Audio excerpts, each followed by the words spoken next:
qui se lève pour parler en votre faveur, vous avez réussi. Que vous avez un beau pays, un pays très puissant, un pays qui peut jouer un rôle énorme au sein de l'Afrique et du monde. Et je vous fais le serment que d'ici la fin de mon mandat, vous allez voir un Congo nouveau, un Congo fort, un Congo puissant et prospère, un Congo qui va parler de l'Afrique à travers le monde entier.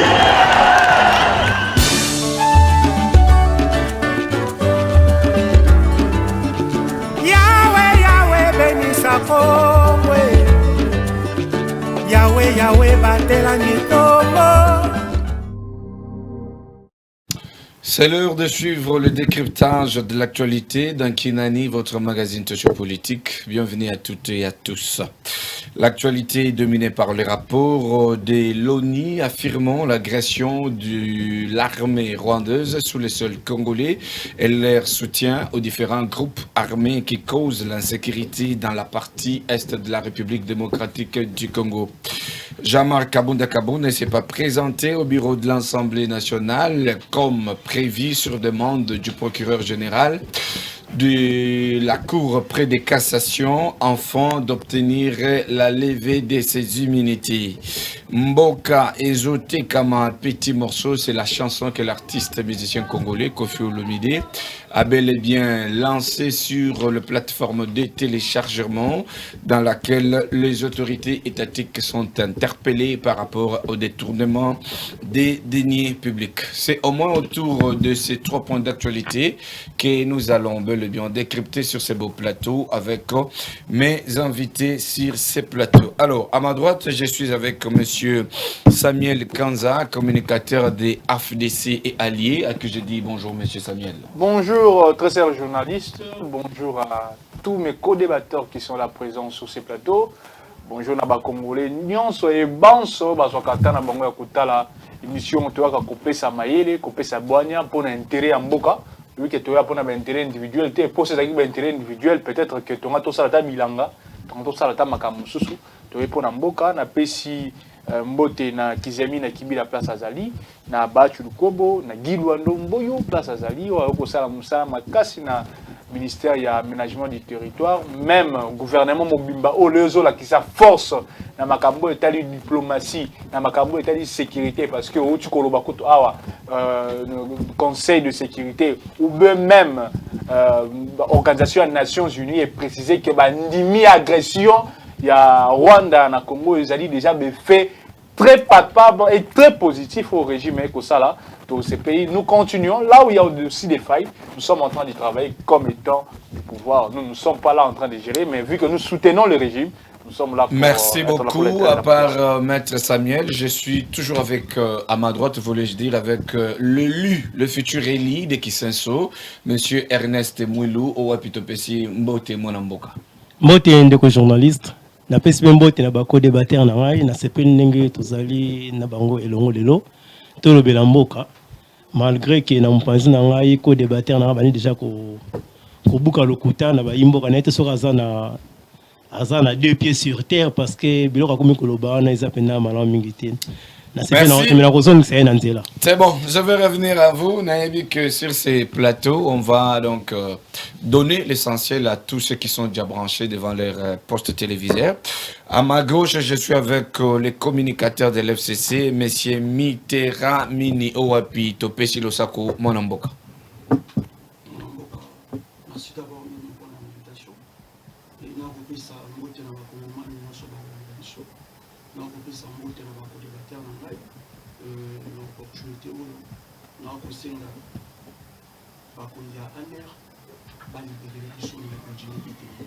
parce que le continuité il a juste vu la vérité. Jumiki Tenge Abini. Jumiki Tenge, il a juste dit la vérité.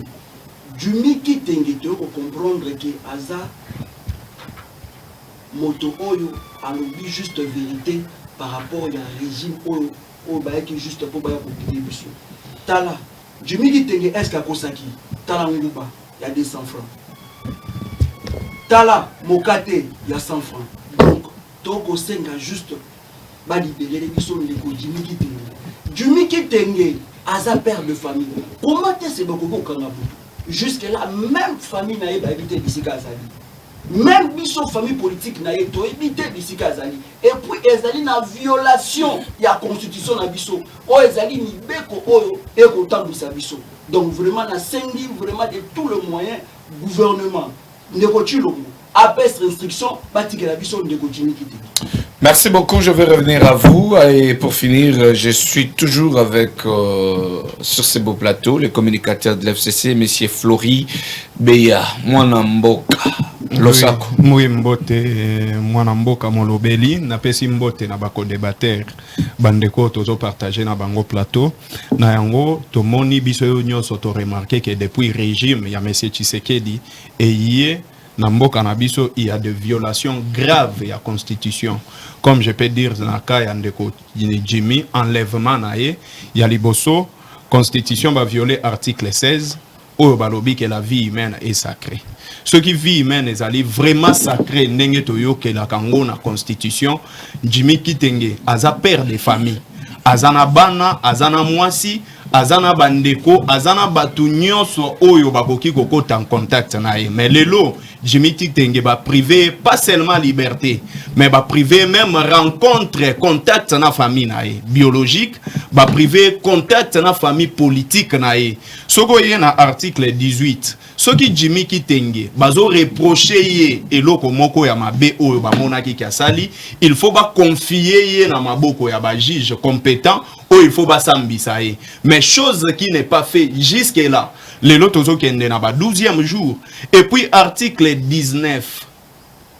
Il y a constitution na biso. Ndeko na biso Jimmy Kitenge toza na posa to yeba bisika oyo azali. Est-ce que azali en bonne santé? Violation grave ya ko privé même ba entendre ye. O eza droit garanti par la constitution. Alors tozomi tuna soki tokei wapi. Pona kosuki sa na pesi mbote na ba jouisseur nyonso ya Congo.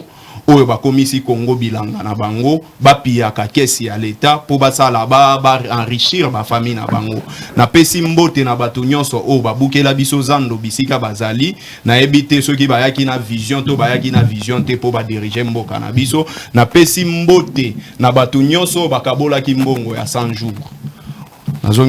Merci beaucoup. En tout cas, vous sentez déjà que sur ces plateaux, on a invité on a Bango Lelo. Donc, peuple brosoignos, au besoin par rapport à journée à Lelo. Alors, c'est entre novembre 2021 et juillet 2022 que le Rwanda a bel et bien opéré sur les sols congolais et a aussi soutenu différents groupes qui sèment ou qui créent, qui causent l'insécurité dans la partie Est. La préoccupation est de savoir qu'est-ce que la RDC est censée faire après avoir reçu un rapport. Rapport Ibimi, et Monisco et Lobby, on y a confirmé. Maintenant, qu'est-ce que notre pays est censé faire après avoir causé rapport Oyo, il y a Oni, Maloba et pas il y a Ndeko Samuel Kanda. Vous avez 2 minutes. Merci beaucoup Ndeko, journaliste pour Namotuna ou Amalamu, Webi et Sengo Izali Kaka. Parce que depuis un certain temps, les régimes sont en train de se battre.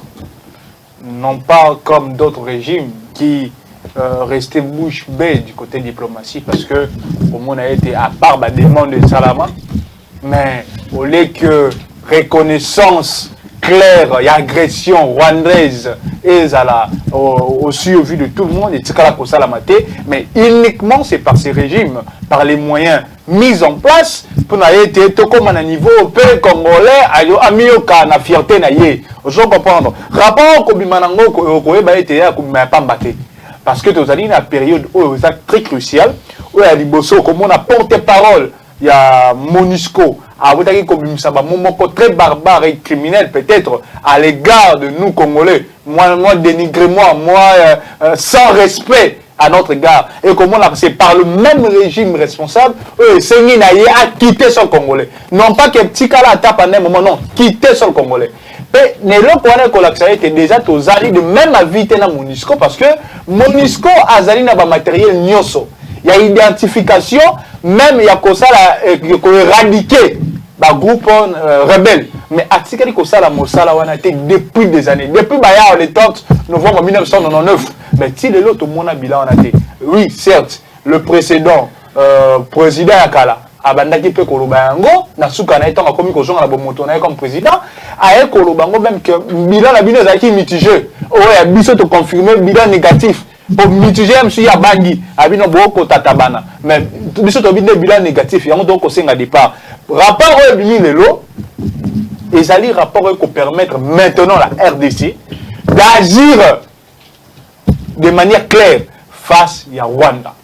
Parce que qu'on soit ba militaire na yo ya pays na yo ya sol na yo comme Rwanda, ko tinda bango na pays mususu, ko sala ba acte o ezali attentatoire na principe benga principe d'attachement international et ali eloko onko ya mabe makasi. Chutez s'il vous plaît. Alors, ne loko wana ce qui déjà les Nations Unies parce que Kobo sanate na mibeko etali Nations Unies dans l'article nango déjà 39 au moins que je m'abuse et qu'on précise que seul le Conseil de sécurité d'ailleurs peut affirmer un acte d'agression contre un État. Alors comment on a un niveau tozali que rapport mimi que bangonde basalini toza la possibilité lelo ce que déclarer guerre contre Rwanda toko salango to ali na apologie ba monter on salama kala to ali na ba acte on salama mbala. Voilà c'est compris. Merci beaucoup donc par rapport à l'intervention nayo ndeko Samuel Kanza. Alors toujours que nimba moko pandeko Ernest Mouilou le futur élu à Kisenso na compte ya SID à honorable Martin Fayulu Madidi. Bon, le président élu. Honorable Martin Fayulu. Alors, la porte-parole du gouvernement rwandais, Madame Yolande Makolo, estime que par rapport au NIEPC, il y a une distraction. Alors, la préoccupation, voulais-je dire, c'est à Koyeba. Distraction, c'est photo lobela. Qui distrait qui? C'est la MONUSCO qui est en train de distraire les Congo ou bien Bazo distraire Nani? Vous avez 2 minutes. Merci, monsieur le journaliste. Mais, Madame Nako, Kavana son vous avez au moins 2 minutes. Je vais respecter le timing. J'ose croire que le régime, un régime c'est un vrai aventurier. Parce que si ce régime était responsable, le lot, pour la reconnaissance, il y a agression rwandaise. Est-ce que le mot agression, là-bas, voisin a vu sur l'Est, et puis le régime, Nations Unies, Conseil de sécurité, a reconnaître nos agressions rwandaises dans le Congo. Ndeko azali na ngambu na ngai ayebi o babengi rapport mapping et ça va le régime ndeko Chilombo pendant plus de 10 ans Nations Unies a mis ça plus de 617 actes d'agression, il y a des crimes de guerre, des crimes économiques à l'est, il y a un voisin à biso. Mais si ce régime était sérieux c'était un rapport mapping voilà. Et puis établissement il y a un tribunal international pour la RD Congo. Parce que la seule manière, il y a qu'on déranger la crime à l'Est. Il y a qu'on s'en a été bâti quand on s'en a c'est une bonne justice. Qu'on se plaît un rapport, il va dire que non, parce que Rwanda a continué à appuyer M23. Est-ce que ça les Cambouya cite? Ça c'est quel type de diplomatie régime eleki ndeko Kabila na Conseil de sécurité à Benga Rwanda, Ouganda, pe Burundi nommément qui va agresser à RD Congo. C'est le cas. C'est parce que les Congolais attendent aujourd'hui. Et ça va quand chutez alors s'il vous plaît. Fallait m'expliquer biso nasima un rapport mapping. Nasima makano c'est ko leka ndenge ba ke osala ba corps na ba Rwandais lelo ba ko ba bebani ba benga na ba frère non. Ba benga na ba partenaire privilégié. Aujourd'hui les Congolais sont sacrifiés pour l'intérêt égoïste na bango.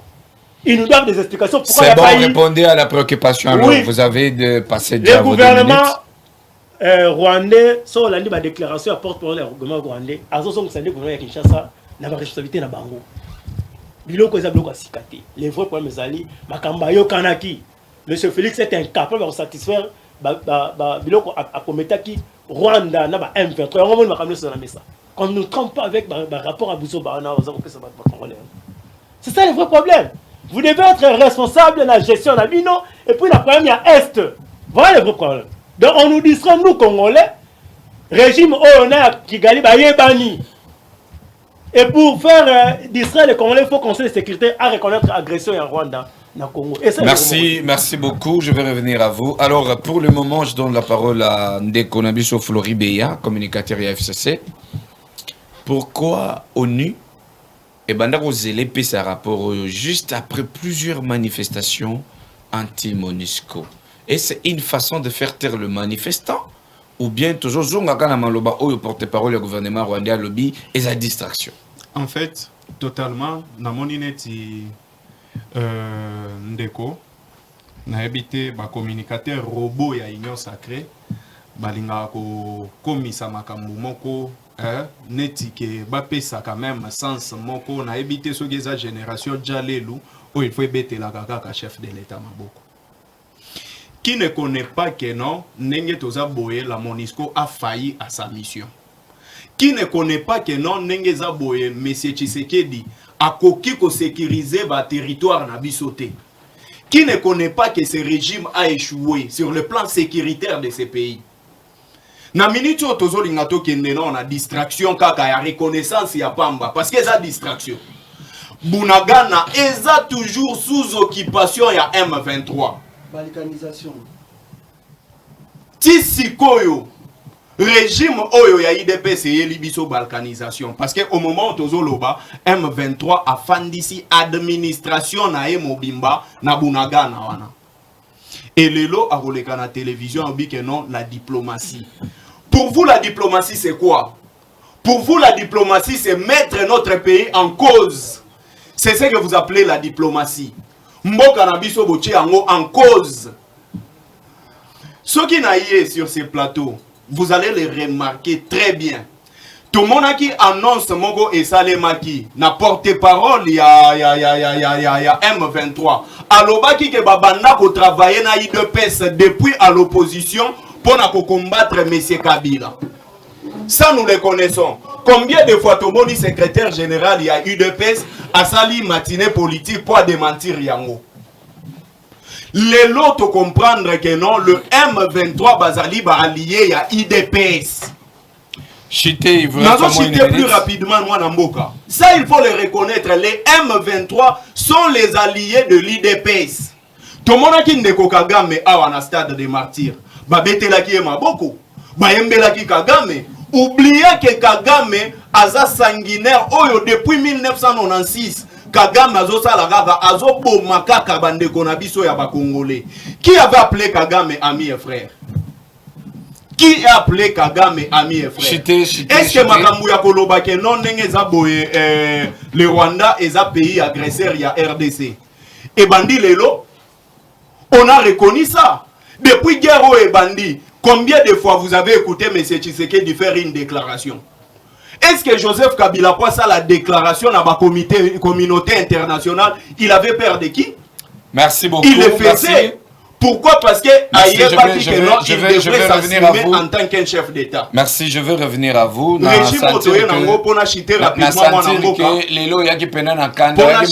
Moi, Namboka 30 secondes, pour n'acheter plus rapidement, moi, Namboka régime, régime, il y a un accusateur. Mais si vous avez la Bible, quelque part, dans Apocalypse, l'accusateur de nos frères, c'est un démon.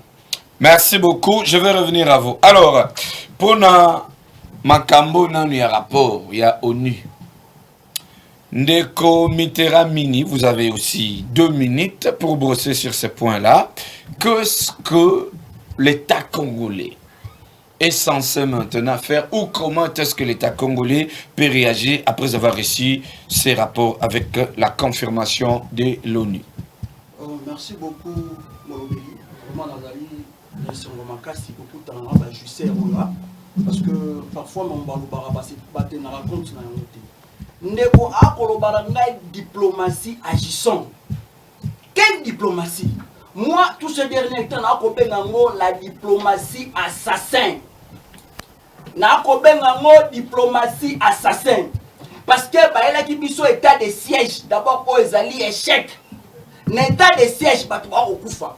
Na état de siège tout le monde va déplacer. Or, mission principale de l'État est de protéger la population n'a bien à mais donc on a un régime où il y a jouisseur. Donc on a un régime où batikala jamais cause à la prêt pour sécuriser les Congolais. Pendant que bango bazui temps ya kokendaka par-ci par-là koluka investisseur mais akoboma Congolais ndeko na ngai. Alors il faut comprendre que l'État est faible, l'État est incapable de sécuriser sa population. Est-ce que la MONUSCO azawana pona koboma? Parce que mission ayela aweza mission nini yako maintenir la paix. Mais ato komona MONUSCO asali nini a commis même ko massacrer ko boma peuple. Donc mission ezali pona mission oyo l'État normalement il faut azala nango yako sécuriser peuple nae to tikeli komona ngote. Ba justice o ba koloba yango te. Ya liboso. Ya mibale. Lelo to komona soki ete ndeko oya koloba ngai soki et par bango ezali bénéfice ko bengana ba MONUSCO mais to très bien 2023 dans une élection et qu'on a la manière na bango pour pas favoriser tricherie dans l'est du pays. On était il vous reste quelques secondes. Ba bengana ba MONUSCO. Pourquoi? Parce que tant qu'ils sont là, ils ne savent pas ce que le MONUSCO a accueilli. Non, on va sécuriser est là. Tout ça l'effectif à combien de militaires? MONUSCO a en 2016-2017 avec un budget de 1 milliard d'euros. Azaraki, l'effectif est 17 000 personnes, mais le budget 1 milliard. Le lot sur le patati patata. Est-ce qu'on y a dit ce qui est là, on y a reconnaître agression et ça par rapport il y a pas drone. Oh le MONUSCO ça non. Merci beaucoup, merci. Je vais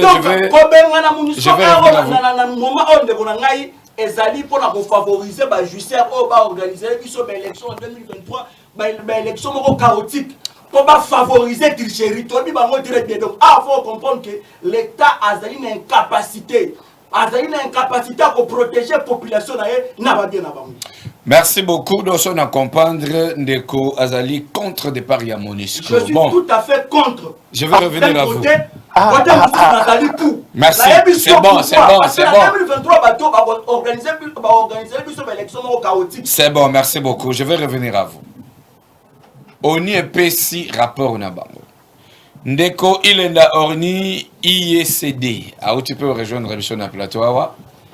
Alors, Mboka na biso Congo massacré les lots eu rapport avec confirmation il y a MONUC, il y a ONU que ba Rwandais de bakoboma biso mabele na biso.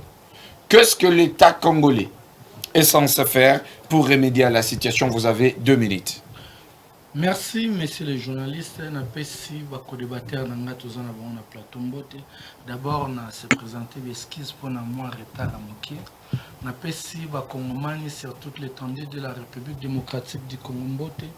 Sans oublier la diaspora, on a pessi na USD Mbote. Mais avant la côte, on a beaucoup de gens on a quoi ça été. On a quoi ça bandeko na nga ba parti politique misusu été. Donc ma ponami ezali na 2020. Ma ponami ba préparer comme. Mais na tamboli na tali na ba état généraux nyonso ya ba parti politique ba ko préparer ma ponamité. Ya moni biso ISCD to lobaka na lobaka ngo toujours na plateau na été to lobaka ngo to côté na 4e processus électoral. Pourquoi? Parce que to ko préparer. To za d'ailleurs 2e 3e lot ya 50 avocat na biso ba outil information na Centrafrique pour les contentieux électoraux donc c'est-à-dire que ça déjà 150 avocats ou ba défendre biso na 2023 pour les contentieux électoraux. Donc former ba membre to utaki na Kasangulu ko former ba membre après ba kenge bani to zaki na Kasangulu.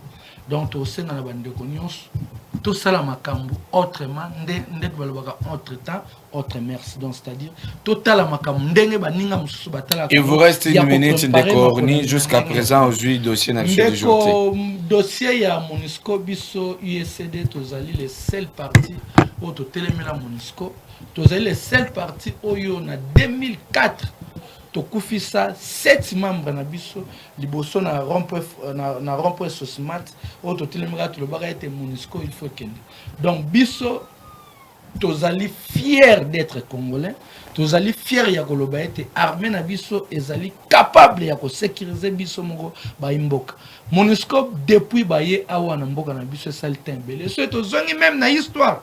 MONUSCO va favoriser ete pona koboma nde pona koboma pona ko assassiner Lumumba MONUSCO ba tchaka bango premier plan mais bango nde ba basala ete poete Lumumba même azala assassiné donc MONUSCO opona biso bazali batmo auto to considérer comme ba occupant donc c'est-à-dire bazali ana mboka na biso ba ko sala ba massacre ba ko sala ba nyonso ba boti paye belé surtout ko bota bana wana yango na ko tuna bana wana o ba MONUSCO wana ba tikel biso surtout ko bota bazali ba kindumbiste na façon ko ya ko sala na yango moni biso tozali bat oyo tozali to mener même biso oyo bi ISD tozali bato menaka guerre sur le plan même international donc c'est-à-dire to lobby yango ete to déclarer yango même na Nations Unies ete MONUSCO ezali ba occupant donc c'est-à-dire c'est le moment ba tika mboka na biso parce que to ko continuer ko telemela bango et puis to ko poursuivre bango na instance internationale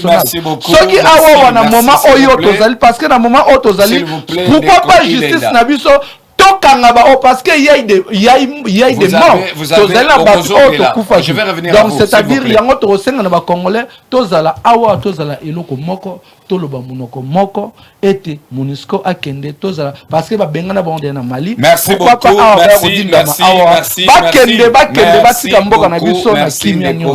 Merci beaucoup. Donc il y a un moins message de tozali. You must leave our house. Donc c'est-à-dire il faut kende s'il vous plaît.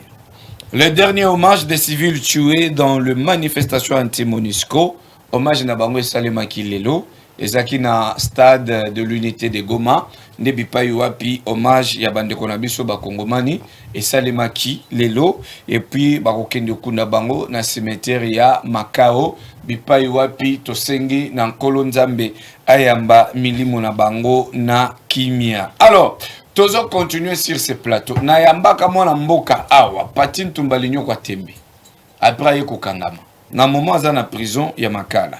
Mais à promettre biso que si possible la semaine prochaine, azo paie sa vraie version arrestation na ye. Qui est vraiment l'auteur de son arrestation? Nani akangisa ye et koyeba la semaine prochaine sur ce plateau. Toujours continuer par rapport à débat nabiso il y a journée à l'élo. Jean-Marc Abound n'a pas répondu lobby comme prévu na bureau et Assemblée nationale.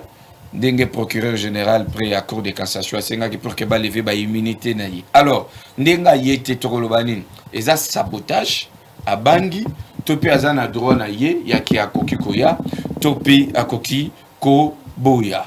Tozo Bandana Ndeko Flori Beya, vous avez la parole, 2 minutes. Oui, merci beaucoup. Moi, Namboka.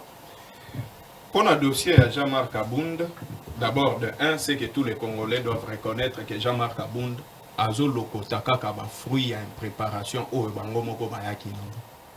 Ça, c'est un. Et pour nous, le FCC, Makambouya Jean-Marc Abound, est vraiment non-événement.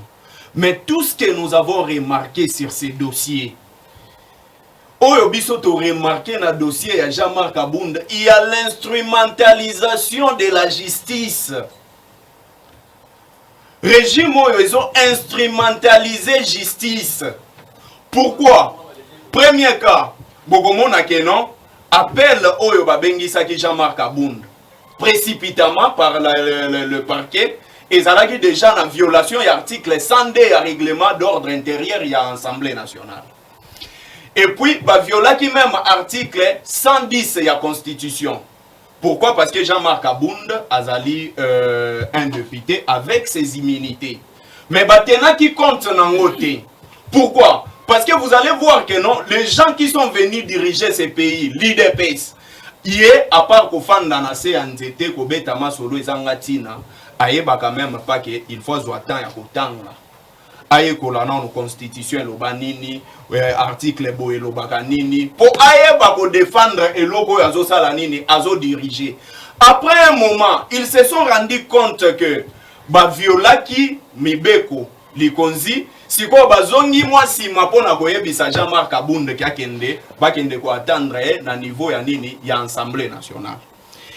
Au même moment que Jean-Marc Abound va attendre, vous allez remarquer que l'Assemblée nationale ou les députés Bazanakati, il y a congé parlementaire.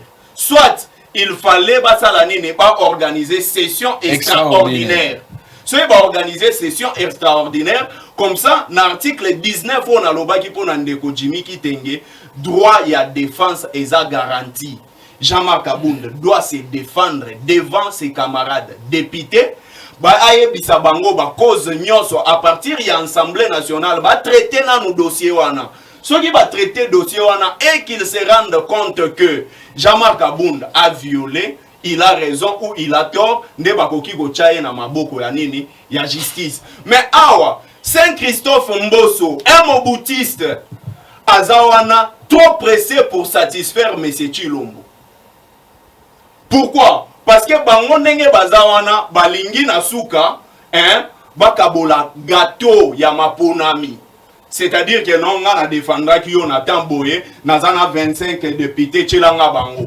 Na défendra ki yo na dossier boye, nazana autant de députés na aligné tchelanga bango. Nazongi plus rapidement na ebisande konanga lobi ke non, atamboli na ba parti politique nyonso, amoni ke bazo préparer maponamité de konanga. Pourquoi est-ce que tu peux insulter les Congolais? Et puis, et là qu'on a remarqué, et puis cité, il reste 30 secondes. Tu vois que j'ai répondu pour na balayer na souka. Nazo cité déjà. Biso toyebi ke non, système ya communication na ba foulard, et ça système ya ba amateur. Les gens qui sont connus n'ont pas besoin de porter des foulards pour bailler bakezanani. Décalage et puis mauvais sélectionnement, il y a plateau awa, et ça qu'on s'est remarqué na ba amateur ou tout ça na bango. Ma ponami eza fruit, il y a ba bien fait. C'est-à-dire le bilan va vous donner un second mandat ou pas. Mais qu'est-ce que M. Tshisekedi a fait pour mériter deuxième mandat? Merci beaucoup, je vais revenir à vous. S'il te plaît, 30 secondes. 10 secondes de moi. 10 secondes. Sur le plan social, M. Tshisekedi a échoué. Sur le plan sécuritaire, il a totalement échoué. Chose grave. Régime oyo eza régime ya ba escroquerie, ba escroquer biso mbongo ya ram. Na kanda ya ram, vous pensez que les Congolais neke bazana baza dit peut-être ils peuvent voter M. Tshisekedi? Merci beaucoup. Et j'entends parler que bato ya Union Sacrée disent que bazo mona candidat d'État été. Tout ce que je peux dire, le lo oyo, hein, atabaye na bébé, oyazoye bakolobate. Balatisi un numéro avec M. Tshisekedi, les Congolais, Bagosepela, va voter bébé wana que M. Tshisekedi. Merci beaucoup, je vais il revenir a à vous. lamentablement échoué, brillamment échoué. Je vais revenir à vous, M. Flori Béa. Vraiment. Bon, on va continuer. L'un des avocats de Jean-Marc Kabunda déclare pour dire que le ministère public est dans les dilemmes d'inculper Jean-Marc Kabunda. Alors, on a besoin qu'est-ce qui peut mettre le ministère public dans les dilemmes d'inculper Jean-Marc Kabunda? Ndeko Mitterrand, vous avez 2 minutes. Merci beaucoup, Ndewonangai. Na ebisa que tout un régime moko ba judiciaire. D'abord, na rozonga moi moké par rapport à Sija de Boussoto Lobelaki. Avant ba bengana Monisco, on a besoin ba bengana pe ambassadeur à Rwanda. Parce que na est kuna bato batambolaki. Non seulement bato bakufaki, il y a aussi de blessés. Mais jusqu'au jour, je vous dis, ambassadeur à Rwanda so continue à vivre à Congo. Jusqu'au jour, frontière na biso eza kofungwama. Jusqu'au jour, ba échange commerciaux ils ont continué comme ça. Oh, Rwanda c'est un pays agresseur na biso. Donc na ko senga diplomatie assassin, la diplomatie assassin ba ila biso ba ko sa biso agissant. Ba bengane la biso ambassadeur à Rwanda parce que awa ako sa le côté. Donc esengeli la biso to zongi sa na Rwanda. Ya liboso, yami balé pona zonga na kete sens ya question na yo. Ndeko ngai. La vraie question est-ce que makambo nyonso o ndeko Jean-Marc Kabunda lobaki eza ya solo toza lokuta? Mais biso banda kala nous étions des prophètes. Tolobaki eza régime ba jusseur. Tolobaki eza régime ba incompétent. Tolobaki régime ba pour kosunga population te. Ba ya pour présenter biso mituka. Ba ya pour présenter biso ba montre. Ba ya ko escroquer biso mongo ya ram. Ndeko nangai. Tokolobanini. Naota ikoloba la fois dernière, le peuple d'abord au bango baela kibiso. Yango to komona. Le peuple d'abord actuellement bakunda yango kala. Ah peuple za la rasusute. Ah on komona na ko définir yango na VFDPD. Ah le peuple d'abord a Koufa. Les premières V et ça les voyages d'abord. Plus de 200 voyages. Ah on s'attend qu'on s'occupe de la pays comment. Tokoloba je sais comment. Comme si avancez, vous restez 30 secondes. C'est quand on a continué, la président de la République. Donc, Azar le seul président de la République, n'a moins de 5 ans, a fallu plus de 200 voyages. La famille d'abord, la famille. Il s'appelle encore comme fils Mukoko. En 2023, tu représentes Bilani régime bajusser. Il y a mis ça tout.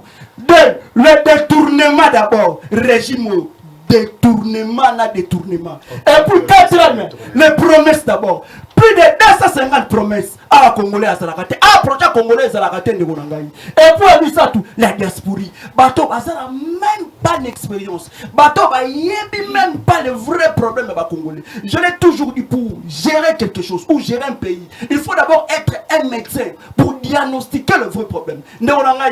Makambo Jean-Marc Kabound pour la biso FCC est un non-événement. Donc, biso toko senga na ndeko Chilombo na 2023 a organisé la biso élection pour to benga na bango. Toyebi ndeko Jean-Marc Kabound karaté ba ko na makala. O nyonso ba ko sala les hypocrisie. Ye na semboso.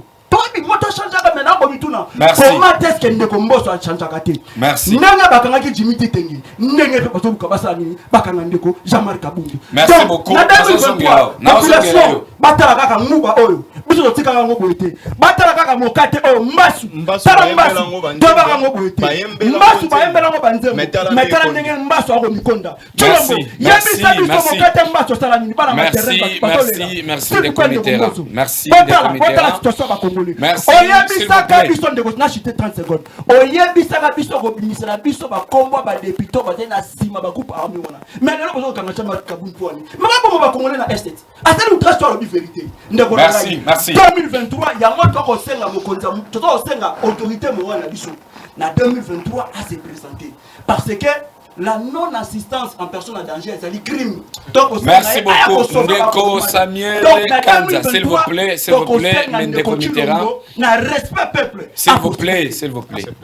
Merci beaucoup. Ndeko Samuel Kanza. Quand il parle de ça, c'est comme s'il était avec moi. Parmi mes préoccupations, Moko Ezali Ouchotanga. Kabound est à la disposition de la justice. Est-ce que l'immunité est déjà levée tout? Mais toujours il fallait qu'il y ait un bureau pour que relever ce que l'immunité. Or, le fait de mettre déjà un député à la disposition de la justice, l'immunité est déjà levée. Bon, Nazo est battu. Ndeko Samuel Kanza, vous avez 2 minutes. Pourquoi mettre Kabound à la disposition de la justice, mais protéger les députés au Bazali cité na ba massacre il y a Est de la République? 2 minutes. Merci beaucoup. En réalité, vous ne devez pas me donner 2 minutes parce que je suis face à 4 co-débatteurs. Alors que nous avons deux oui, j'ai 4 co-débatteurs de l'opposition. Non, mais il ne faut pas donner-lui. Vous avez 2 minutes. Merci beaucoup pour ces 2 minutes. Oyebi esengo ezali nini? Esengo ezali nini soki okutani na bako-débateur bako ressemble na bakuluna. Bakana ba désordre de langage. Bakana désordre même ya makambo koloba neti moi français pour na eta zoyeba te makambo akoloba ekozongela ye moko. Poni na lobi yango. Na ntu bandeko mibale, na kana ndeko Mitterrand na plateau un jour. Alobi na ngai kana plateau. Abi yaka lisanga moko bandokyo ezalaka kala. Na tuna ka lisanga bandokyo abi oui, ba dirigisa c'est ba dirigisa c'est la FCC. Lisanga bango bazaka s'il vous plaît le comité là. Ah, lisanga les alaka kabiso ha. Ba ya bandokyo bazaka pas. S'il vous plaît le comité là s'il vous plaît. Bosu bosu le comité là s'il vous plaît. Tout ce que la langue de Samuel abengaka lisanga bandoki na bi lisanga na yango yozo défendre bi oui na bi donc ça que bo zandoki donc lisanga bandoki ba FCC bazongi biso na kata plateau pona ko lakisa biso ete maloba na ye za ngate mais il peut pas être menga na vana ki kimia non ndeko ya na loba ki ko se comporter na kuluna tete oza na plateau te ko réfléchir tant que ba article bande ko soko maîtriser te go ko lobate eza le quoi kabund alors que ba les militaires a ko maîtriser ngo pété yo tangi ba article ozo maîtriser te autant article 16 de la constitution qui parle de la vie humaine est sacrée alors que dans le contexte de Jimmy Kitenge il n'y a pas question de violation de la vie humaine. Ok, il faut que zone la procédure et telle procédure il y a droit à défense dans l'article 19. Tu as la bavure intellectuelle. Autant il y a l'article 110. Or, l'article 110 parle du droit révolu au député national. Article tali ba immunité et article 107. Ndeko pour une insuffisance intellectuelle au mission na plateau boy. Makambo ezali bien alinini. Makambo tali ya kabunda. Tu as la procédure oyotoza or ok, hors session, et c'est la disposition de l'article 5 et 7, monsieur, 5 et 7 alinéa 3e, qui démontre que dans cette situation, ok, c'est le bureau qui se prononce. Ce n'est pas comme dans une procédure où la session est là, et nous, là, il faut attendre la personne, là, il faut qu'il y ait le vote. Non, ici, nous sommes dans une situation, c'est celle le bureau qui se décide. Mais après, si le bureau estime qu'il doit appeler M. Kaboun et qui a refusé, est-ce qu'on doit encore en faire un débat? Nous devons passer, nous devons rester dans des choses qui cadrent avec le bon fonctionnement du pays. Non, tu vas toi, même les Kamousingaï, ndeko koloba, ya mabi eza net sur lisanga bondoke yo moko loba. Pona nini o loba ke yo oza contre Monisco alors que Kabila voulait que Monisco parte. Donc même monsieur Kabila, otindi bato na baza contre yo, batabone bako bomisa yo. Comment on va bloquer ça à la contre même de ton autorité? Et pour si matin, je vous donne l'information. Jimmy n'est plus à la nerf. Jimmy est maintenant devant le parquet. Quel parquet? Non, mais tu as... On a fait cette information, tant que on va m'acambou.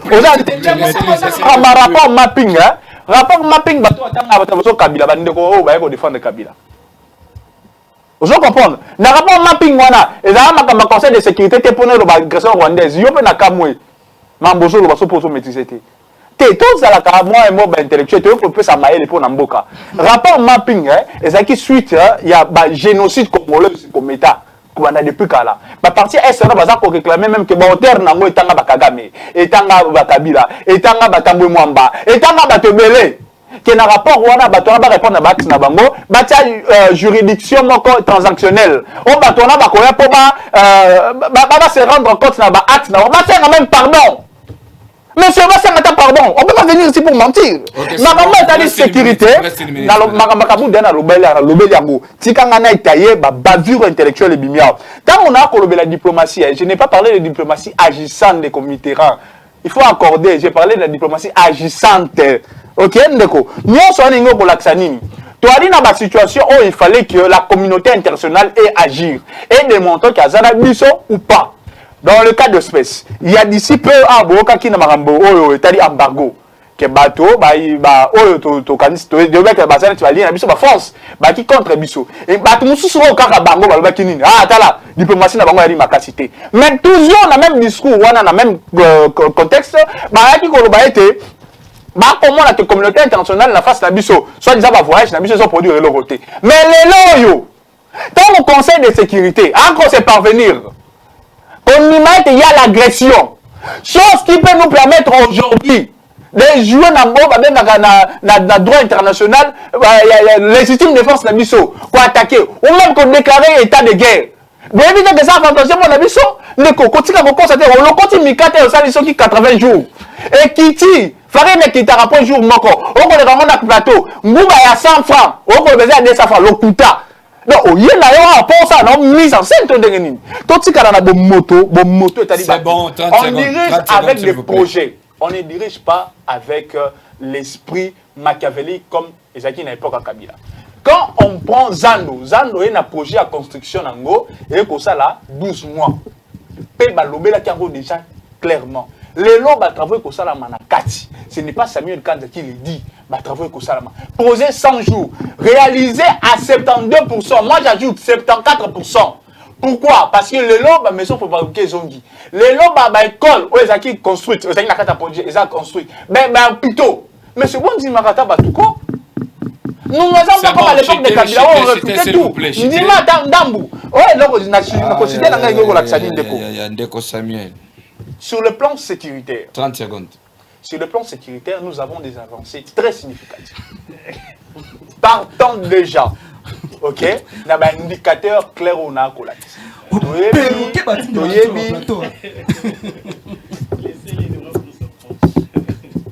Merci beaucoup. Bon comprendre.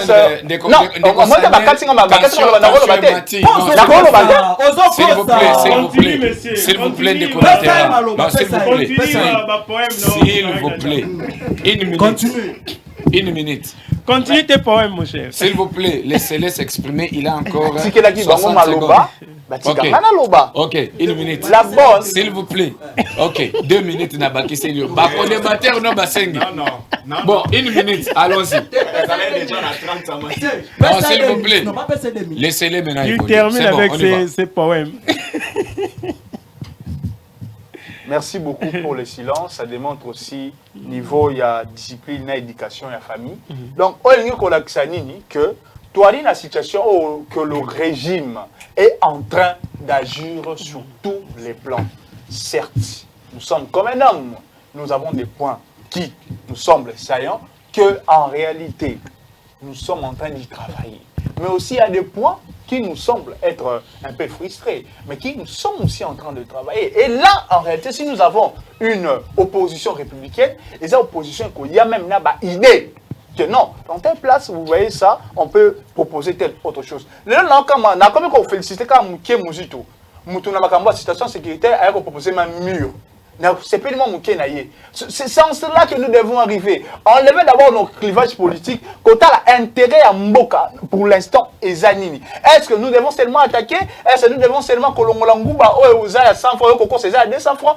Pour même le quoi, c'est important parce que le Kosovo Bimisango, on a mis ça bateau. Au cas où on a connu la plateau pour ça. Donc, c'est un peu ça et nous allons. Merci beaucoup, Ndeko Samuel Kanza. Appelez les ébélés, Nazo Munango. Mais Bolimbisanga vraiment tant et sali défaut moi n'ai pas appelé les belés ati au lieu appel comme là ta message je vais lire au moins 5 messages seulement il y a batu oba comme la biso awa en direct au lieu ya robenga tindelanga message et puis on va avancer. IGF patrouille financière réseau continuer avec Gilles Alinguet donc Makambogo nous a quand même moins bien avec l'inspecteur général Gilles Alinguet. Toza presque Nasuka, le futur Eli. Ernest Mouillou. Vous avez 2 minutes par rapport à la situation. Il y a Jean-Marc Kabound à Kabound. Lobby à Kenda Kiti. Babana Rosilay. Quelle sera la suite? Merci, monsieur le journaliste. Je pense que nous avons 10 secondes la question de Jean-Marc Kabound. Comme ça, nous avons ça. Nanzela, Nabilo Kalobi. Neti ba poème ngabe ba poème au kangi bilo mona ndako ye nango bandi ko loba sans pour autant tenir compte il y a réalité aux le kanamboka et ce qui dérange les alliés était aux même na respect ba téléspectateurs ba zona bisoté parce que photo lobela ba makambo ezana ya solo po etonga mitu na bango pe esunga mboke kende liboso donc makamba Jean-Marc Kabound ezali famille ba soigni. Et ça, on a bakulu na bapiye yo, babimi na bilo bakomi na liboso, pona ko kabola biloko, bakotisi désordre, bako kabola malamu te. Baswani, babandi bitumba, yo osani. On nous traitait de haineux, de tribalistes, de tous les mots lorsqu'on dénonçait la gestion. Donc, et ça, c'est médiocrité. Il faut que expliquer gestion à Bandeko Oyo, na pouvoir le c'est bon. Alors, il vous reste 2 minutes pour passer à l'essentiel. Monsieur le journaliste, ceux qui osent inviter dans le plateau, inviter Bato Baebi. Combien il y a été Bato Tanga na bandi politique, il y a une école maternelle. Il y a un rapport mapping et où t'en as ONI, où t'en as organisation. Il y a un revoir même cours, il y a un SM dans Mboka. Rapport mapping et où t'en as ONI et où t'en as CD, où t'en as ERS, c'est un rapport qui a été réalisé par les experts de l'ONU. Et la reconnaissance de l'agression rwandaise, ougandaise, burundaise, c'était l'œuvre du Conseil de sécurité. Donc quand tu étais encore à l'école maternelle, après l'émission, je suis dispo de te fournir toutes les informations, même un cours. Merci beaucoup. En particulier. Vous avez fini vos 2 Je voulais expliquer aux amis que Kotambola, Oye, Basoki, Bandeko, Bako préparer ma ponamitote. Nous, les CID, nous avons été dans Kisangani, dans le congrès, où le président élu, nous avons renouvelé la confiance dans le président élu comme candidat en 2023. Deuxième élément, nous tenons à ce que le 2 août, Ezala institué comme journée à génocide congolais. Parce qu'on ne peut pas oublier, génocide à Makasi Koleka, et seulement après 2e guerre mondiale. Et là, génocide à Congolais. Et c'est par rapport à un prix. Parce que le sol et le sol congolais est tondi dans Kita, dès qu'on l'a couvert dans l'Est. Et un régime qui arrive après Makambouane et Salamanamboka, et puis, il y a sécurité. Il y a TPI spécial pour la RD Congo, pour la Osungabande, pour la Congolais, pour les sous-soutés. C'est un régime qui est complice et agresseur, il y a un criminel de l'Est. C'est ça le régime de Chilombo. Merci beaucoup. C'est ça, donc, propos na yo teni par rapport à préoccupation Toza Genango. Alors, Toza déjà presque na souka, il nous reste peu de minutes. Ndeko Ilenda, je sais que je vais venir là où vous êtes, à la l'aise. On va finir parce que minutes na vu Souki. Na lingi tosi c'est émission oyo na nzembo Kofi Olomide. Torusuki sawana Nzembo ya Kofi Olomide mboka ezote kama à petit morceau. Nzembo mboka ezote kama à petit morceau. Je commence avec vous Ndeko Ilenda par rapport à Nzembo ya Kofi Olomide. Vous avez 2 minutes parce que là nous n'avons plus de temps, s'il vous plaît, ne débordez pas. Naboy makambo ya bakata signal. Il faut pena toka bwana namba ba olanda biso na ndenge moko ya bien. Mboka ezote kama à petit morceau. Vous avez 2 minutes. Quelques commentaires sur la chanson de Kofi Olomide. Merci, monsieur le journaliste. Mais nakosenga mbala sima tango osala plateau na yo. Il faut équilibrer. Soko bengisa des oppositions, bengisa des majorité. Donc maître Samuel Kanza ko se sentir aza yemoko na baida ko tandis que biso opposition toza 4 ezali malamu te ezali injustice. Mais monsieur le journaliste, c'est parce que Belé, il y a au pouvoir, c'était prévu donc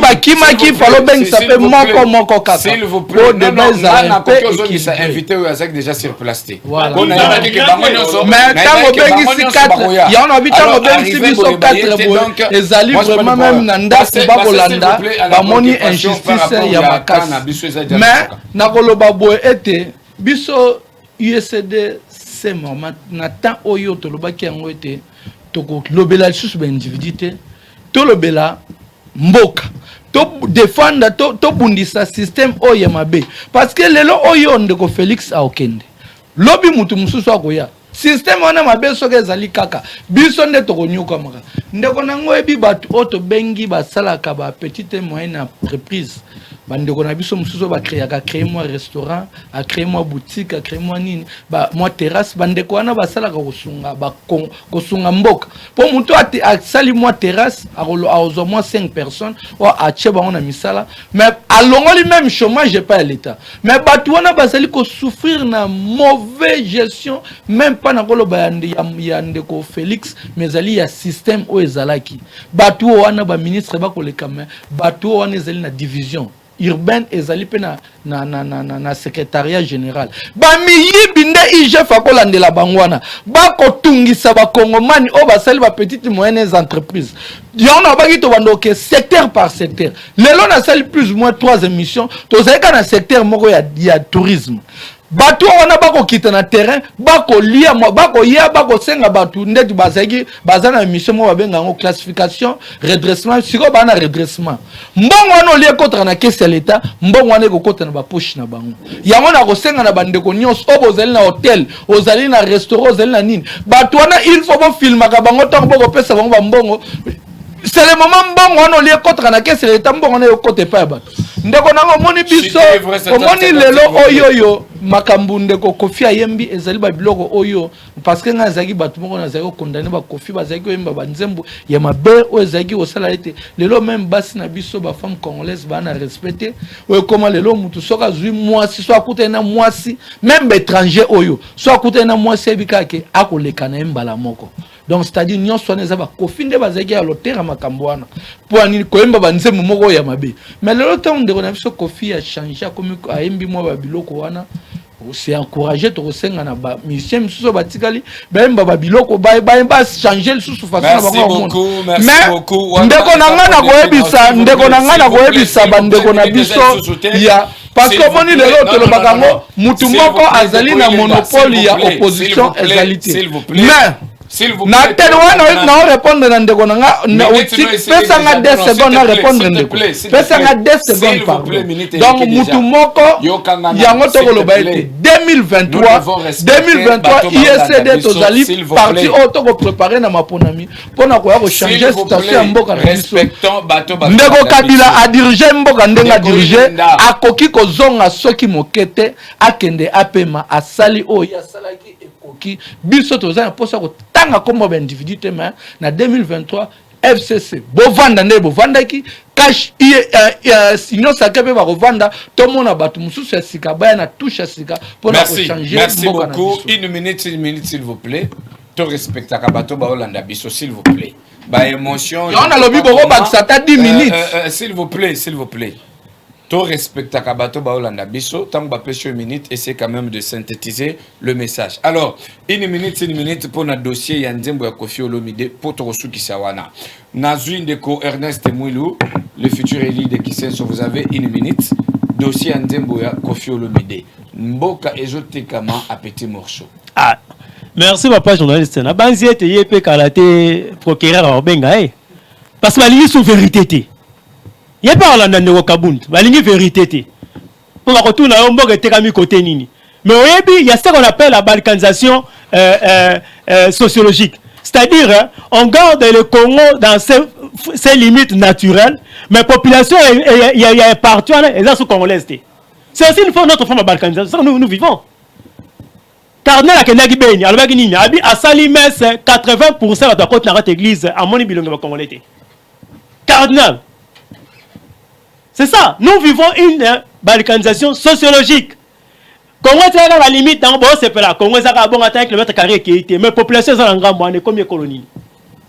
De deux. Ndeko. Oh, il y a FDC. Oh, autorité morale là. Bon, ici, maintenant est parce qu'il y a un site qui, la population, va chasser Monusco, va se les amis. Le ministre du travail, qu'est-ce qu'il a fait là-bas? S'il vous plaît, vous aurez la parole. Il a la responsabilité morale. Il y a un mort Est avec les manifestations anti-Monisco. Ndeko, il faut que les Congolais mawa. Plus de 5000 personnes vont être en Zando. Prenons que famille Moko et Zagara 5 personnes. Dans le lot de Congo Bila, on va soutenir à Bukazando. À 25 000 de Kinois, la situation a passé. Et quand tu viens ici pour nous applaudir des bêtises. Merci, Papa bon merci. Ok, merci beaucoup. Ah, tant nous fait défaut. Alors, Ndeko Floribéa, une minute. Mboka zote kama à petit morceau. Très rapidement, Ndeko ya lobi aza muto opposition mais ngana yebi bango baza bato ngobila. Alors ça la publicité à Boteng. Ngana yebi aza muto ngobila. Alors aya Oliemba te aza muto opposition parce que opposition toza 3 wa, toza na Mukubwa Ernest na biso FCC. Mais bino FCC bo uti ko diriger Kalaming to komi opposition depuis quand? Bino nde bozali na opposition te Ndeko. Bino bolingi to loba mabe o ya bino. Mais tant ba ko loba rapport nino c'est Kabila. Kabila nde mutu mabe. Depuis quand bino bokomi mutu opposition? Depuis quand bino bokomi bato opposition? Bino bokomi bato opposition. Bino depuis quand bokomi mutu opposition? Bino nde boko payer. Obi kende ko nanga. Na ko se bino ete. Peuple congolais c'est là. Ozali jeune. Il faut dans la respect moderne. Il faut dans la respect moderne c'est pas.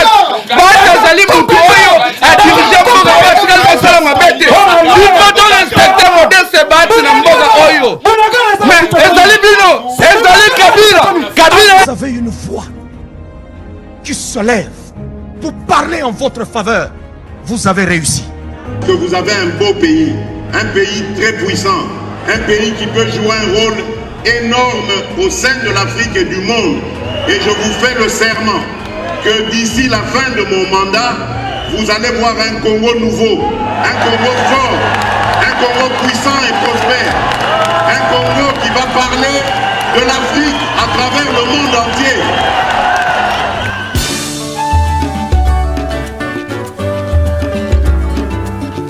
Yahweh, Yahweh, bénisse à Congo. Yahweh, Yahweh, batela nito.